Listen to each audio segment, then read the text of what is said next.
Federal government set to implement the new tariff hike of 5% on calls, SMS, and data. Office of the Auditor General of the Federation describes as false allegation of misconduct and abuse of power against Auditor General of the Federation. Nigeria's gross external reserves increased by $64 million in July 2022. And on Commodity Watch, cloudy outlook limit gains in oil prices. This is Business Express on the network service of the NTA. And we are reaching you from Abuja, the nation's capital. I am Musa Abubakar.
We begin with the news that the federal government has stated that it is set to implement the new tariff hike of 5% on calls, SMS, and data services in a statement signed by Special Advisor Media and Communications to Minister of Finance. Government will begin the implementation of 5% excise duty tax on all voice calls, SMS, and data services, in addition to the existing 7.5% value-added tax paid for goods and services across all sectors of the economy. The decision was reached at a meeting with the telecoms industry regulator, other stakeholders, and government. The Office of the Auditor General of the Federation says allegation of fraud, misconduct, and abuse of office being peddled against the Auditor General of the Federation, Agugu Adolphus, is unsubstantiated and false. Statement by Head of Press to the Auditor General, Emeka, explained that the issue of alterations of directors' seniority being raised in some quarters had been put to rest since July 18, 2022 by the Head of Civil Service of the Federation. The statement says Mr. Adolphus has continued to demonstrate fairness in the discharge of his responsibility. It is in view of this that Auditor General has been redeploying staff based on civil service required criteria as against ethnic and religious sentiments. The Office of the Auditor General of the Federation says it's open for the public to cross-check any information with them. Now, the International Labour Organization, ILO, has projected global youth unemployment to decline to 73 million in 2022. A report published by the ILO on global employment trends for youth 2022, invested in transforming futures for young people, forecast that it will be 6 million above the 2019 level.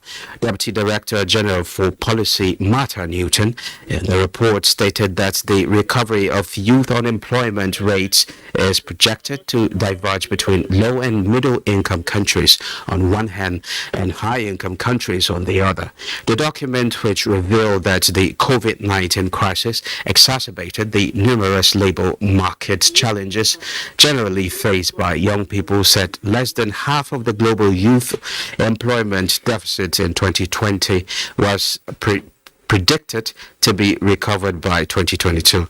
The report provides an update on key youth labor market indicators and trends, focusing on impact of the pandemic and how targeted and sustain investments in green, blue, digital, creative, and care economies could support a human-centered recovery and improve the labor market for young people. Now, today we celebrate International Youth Day and the power of partnerships across generations. This year's theme, intergenerational solidarity, creating a world for all ages. Solidarity and collaboration are becoming more essential than ever in the face of a series of challenges that threatens the world, from COVID-19 to climate change to conflicts, poverty, inequality, and discrimination. Alain Kaujo reports that in view of all this, young people stress the need for all hands to be on deck to achieve the sustainable development goals, as well as provide young people with massive investments in education and skills building that can make them self-reliant. And now tell Musa to go for the Gen Z, the techie, the sappy, and you would bring all of the tech to the room. And of course, you know, the youth and to bring all the wealth of experience. And then, of course, the millennials, we are the doers. I could say that. So the thing is, we don't want a world where it's us versus them. We're creating an avenue where we can all work together. So for me, it's a big call to international partners, donors, even the national partners as well, to focus most of their resources in working with young people, building skills, building capacities for them to be able to make a living. We are aware that government also needs some support in forms of either capacity development or in terms of raising funds. But I don't think funds is the issue of government at the moment, even though yes it is, but the little that it has, it can actually direct it in terms of addressing the actual problems. Now, before we go into our discussion segment, Business Express continues after the break.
Ronnie.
And now to our discussion segment. As we join the world to celebrate the International Youth Day, we have in the studio Dr.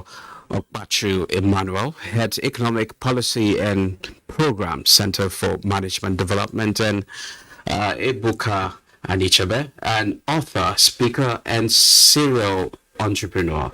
They will be speaking on youth, innovation, and the economy.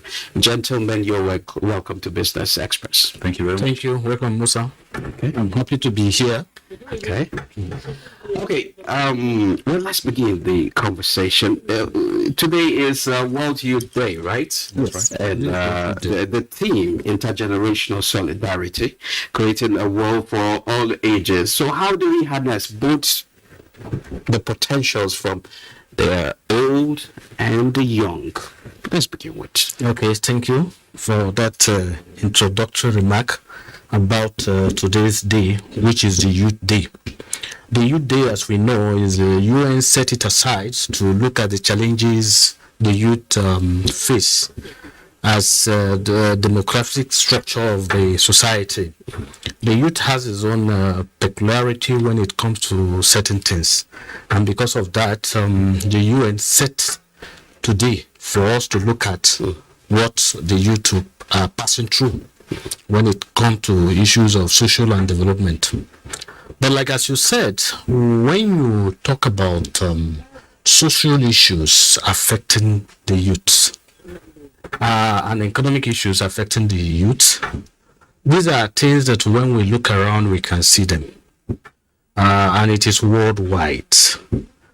But over years, some of the issues have been addressed, but we fundamentally look at it because as a youth, you are passing through a transition from dependency to independency of adulthood, that you are going to be on your own. And for you to do that, you are going to pass through from non-economic dependency to that of independency, in which you have some economic power. This things is not easy in any. Let's talk about harness and potentials of the old and the young towards economic development. Now, for us to look at the potentials of the youth, one, the youth has energy. And when you talk about the economic issue, energy is a primary issue. But energy is not sufficient. You might also need to have skills. You might need to have ability. And for you to be able to skill that you can adopt through innovation, you must have basic education. So you can look at it as start from the top. For you to function in the economy, you must have skills. And for you to be able to have skills, especially the one that require some changes, you must have fundamental education. And that takes us to how the youth has been defined by UN. UN see the youth as somebody from that 15 to 24. And at that level of 15 to 24. Yes, 15 to 24. Okay. But African Union Charter define youth as from 18 to 35. Okay. And we are party to this, both UN and African Union. Okay. So we can use any of the definition. Okay. But I would prefer to use the African Union Charter definition, which is from 18 to 35. Let's get some perspective from Anichebe. Yes.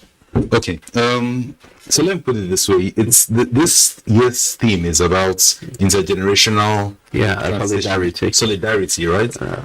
There is everything to look into regarding that, particularly because I see from my generation, I'm a millennial, right? When the workforce. But can you be viewed as a millennial? I'm a millennial by virtue of my date of birth, right? Okay. Then I fall into the millennial brackets, right? When the workforce today, you have both the Generation X, right? People like you, and Ogaye. Okay. And then you have the millennials, and then you have Gen Z, right? Yeah. All three people. I mean, I think the baby boomers are all retiring, if they're not all retired, right? All these three generations, how do we synergize? How do we bring all the energies together? Because we're talking about people with three different ways of looking at the world, three different worldviews, viewpoints. COVID has made it quite important for many people to say, oh, we can work from home, so why do we still need the office? Sure, people from older generations are still stuck on, oh, you need to come to the office to be productive. But that's on its own is a huge paradigm shift, right? From working from home and I should come to the office when I feel like, right? To absolutely coming to the office every day of your life as long as you have a working certificate. That is a big issue. Second thing is, I would like to look into how do we pass on from one generation to another in terms of succession, right? If you're talking about the collaboration, and we have to start thinking about succession, it pains my heart when I see businesses like schools being sold. And in Abuja today, you'll see a lot of schools being sold. And when I tried to dig further and to understand what was really going on here, I found out that for a lot of people, it's simply they can't pass it on, either because the next generation is not interested in that model of education anymore, or they've simply just lost interest in coming back home, right, for the school owners. Now, I started asking myself, how do you ensure that this doesn't continue? And it really has to start with ensuring that everybody is included on the board table. I mean, all generations including the board table, so that you have a better understanding of what is important to your workforce, as opposed to assuming that what worked in 1984 will still be applicable in 2022. Okay, so now let's look at it this way. Let's look at what is obtainable in our society as regards to youths and how they can develop to be better, or how they can really develop to add value to the society. Let's look at it. What is obtainable now? And where do you think we need to strengthen? Well, I think the youth are adding value to society, regardless and in spite of all the difficulties which we are very much aware of, right? The youth are still finding ways to work online. I mean, there was a new report, I'm sure you saw, that 40% of Nigerian women are entrepreneurs, right? That was published earlier on this week. So it just shows you that regardless of the economic climate, the wider economic climates, we still have entrepreneurs, we still have people that are resilient in spite of that. Now, when we say what do we need to do, I think the government has done a bit in terms of the fiscal parts. Sometime 2 years ago, the Minister of States for the economy was saying something in the region of, if businesses don't earn as much as 20 million naira, then they don't pay taxes. That helps. That helps because 1 in 3 youths have been forced to become entrepreneurs. Yeah, they're small businesses, they're self-employed entrepreneurs, but still they're helping out with themselves. So when we talk about the youth, I will restrain myself from putting all the youths under one blanket, and I'll tell you why, Musa, because all the youths are not the same, right? Every youth population is divided into 4. So you have the intelligent youths. And by the intelligent youth, I mean a youth that is providing something for himself and for the society at large. Then you have the what our president termed as the lazy youths, right? A youth that is neither providing for themselves nor for the society. I like to look at them as being helpless, either because they've been disenfranchised by not going to school when they should. Maybe they were Almajiri, and so they didn't have the skill sets growing up. So those are the helpless youths. Then you have another subset of youths that help themselves, but in order to help themselves, they have to deprive from society. Those are the bandits. And these bandits, by the way, they fall into two clear categories, right? The intelligent bandits and the unintelligent bandits. Okay.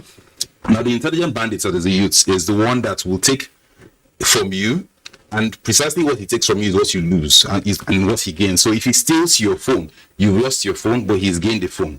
If he steals your wallet, you've lost maybe your 50,000, he's gained 50,000. Are we actually analyzing? We're analyzing this because there's a reason to analyze it, because you cannot make policies and cut across all youth and assume it would have the same impact. You have I think I need to bring Emmanuel into this conversation. Okay, what do we actually need to equip this youth that he's talking about? Because we tend to analyze them. So how do we put them together? How do we bring them together so that they will be on the same page, so that they can be productive, just as we see in other climes like China and US? Thank you very much, Musa, for that question. Generally, the transition from youth to adult, it is education that helped the transition. The youth are supposed to have the right education, the right value towards life, and also too, the youth supposed to have a belief that he will be productive and he can feed in to the generation, the older generation. That is the transition from youth to the adult. Now, if the youth do not have that value, there's a problem, and the value should come from the school system as it is. Although it is not only the school system that can produce the value, but for the common value we have, it is the school that will provide the value. And that is why it's expected that the literacy should be something taken for granted, and that government should ensure that everybody is literate, know how to read and write. But is it just about knowing how to read and write alone? So what about when you pass that stage, you need to take advantage of that as well, so that you can be productive? What about that knowledge? When you know how to read and write, you have made yourself available that you can become innovative in acquiring the skills that has market value. Because acquiring skills, the youth need to acquire skills that have market value. When you acquire the skills that have market value, you now fit in, and your income will begin to come to you, and you see yourself responsible. Then you will now be able to function in the society. Now, if these are lacking, you don't have the literacy. Secondly, you don't have the skills that can make you to earn something in the society. Then that is the aspect of the youth that you now talked about. They find their ways to get certain things to help themselves. And whatever they get, as you rightly said, is something that those who have skills to earn life have gotten. They now try to take that away. And not only at individual level, they will aggregate together and they will constitute a serious threat to even the governance structure if it is not taken. And that is why government has that responsibility to ensure that the literacy is attained by all as a first starting point.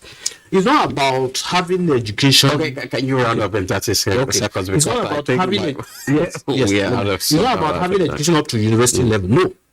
But have education that if somebody wants to communicate with you, he communicates easily. And if you want to communicate, you communicate. If you want to add, you can add something. That is the literacy we are talking about. The numeracy and the literacy, which is very, very important and the starting point before skill acquisition.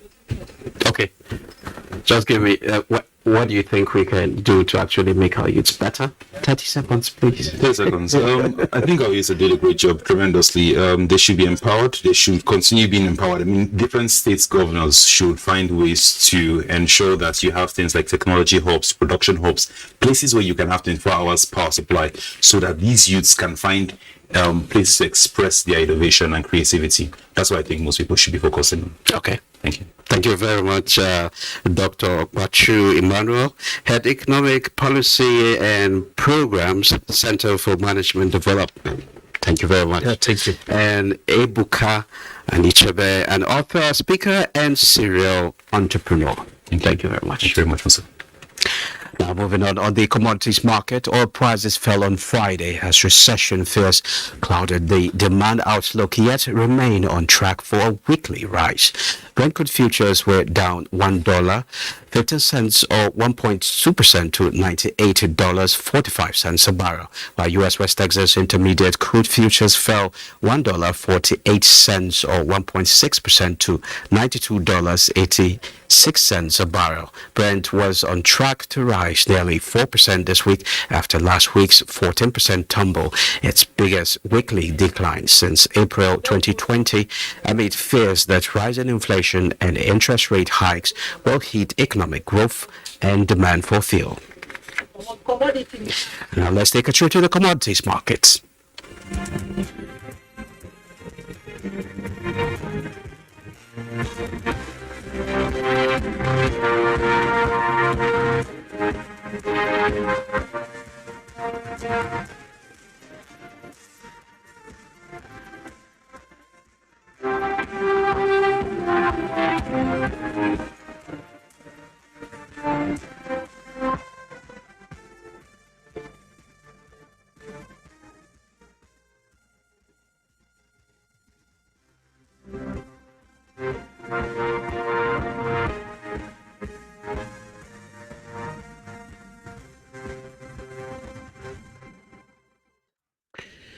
Nigeria's equities market on Friday further dipped to close at 49,664.07 basis point.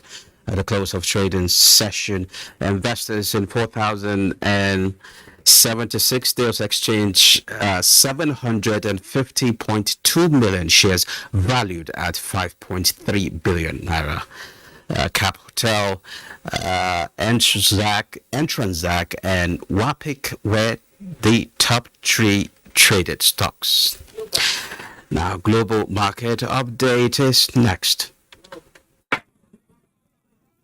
Global stocks headed for a fourth straight week of gains this Friday, as investors scaled back views on how far U.S. interest rates and inflation can climb.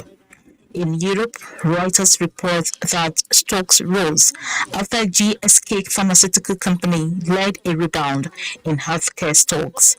The German DAX nudged 0.5% higher, with London's FTSE rising 0.4%, while the French CAC gained 0.17%. Japan stocks surged on return to trade after a one-day holiday on Thursday, while markets in the Asia Pacific were mixed on Friday, following strong gains in the previous session. The Nikkei 225 jumped 2.62% to 28,546.98. The Shanghai Composite dipped 0.15% to 3,276.89, while the Hang Seng Index was 0.46% higher. US stock futures rose with the S&P 500 headed for its fourth positive week in a row in the hope that inflation is peaking. Futures tied to the Dow Jones Industrial Average added 108 points, S&P 500 gained 0.39%, and Nasdaq 100 rose 0.45%. Meanwhile, African stocks wrapped up the week in mixed territory. Tunisia Tunedex rose 0.29% to lead gains, while South Africa's JSE Africa Top 40 gave up earlier gains and depreciated 0.34% to 64,395.50. Thank you, Neka. Well, that's it. Do join us again next week. I am Musa Abubakar, and thanks for your company.